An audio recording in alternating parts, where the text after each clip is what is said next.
ውድ ኢትዮጵያን ሂት ወንድሞቼ ያልመሰለንን ነገር አንቀበልም፣ የመሰለንን እንቀበላለን። መተቸት ያለብንን እንተቻለን፣ ማመስገን ያለብንን እናመሰግናለን።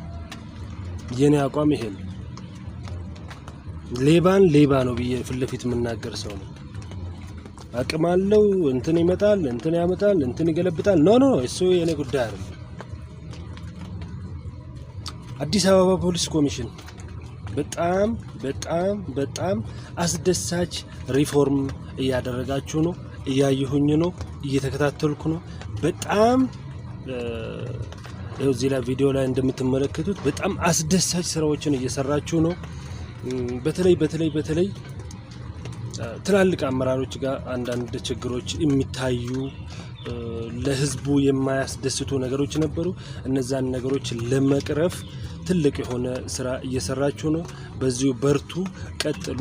ከዚህ በመቀጠል እኔ ማስተላልፈው መልእክት ወረዳና ክፍለ ከተማ ውስጥ ያላችሁ ሰዎችም እንደዚህ ህዝቡን ለመቅረብ ሞክሩ። ግዴታችሁ ነው አይደለም፣ ግን ስትቀመጡ ግዴታችሁ ነበር። ግን አሁን እስቲ እንደ ልመና ሞክሩ፣ ህዝቡ ጋር ቅረቡ።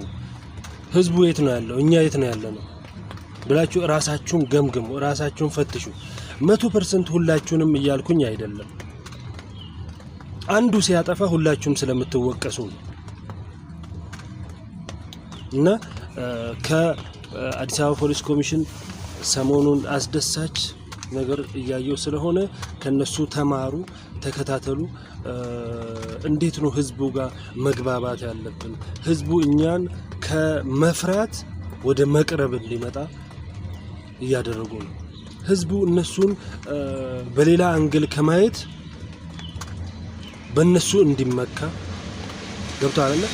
ከፈጣሪ በታች እነሱ ስላሉ ነው ተኝተን ምናድረው ሁላችንም እንጂ እስካሁን ተበላልተን እናልቅ ነበር። ገባችሁ አይደል? ፖሊስ ሲባል ዝም ብሎ እንደቀላል ነገር ነው የምናየው ብዙዎቻችን። ገባችሁ አይደል?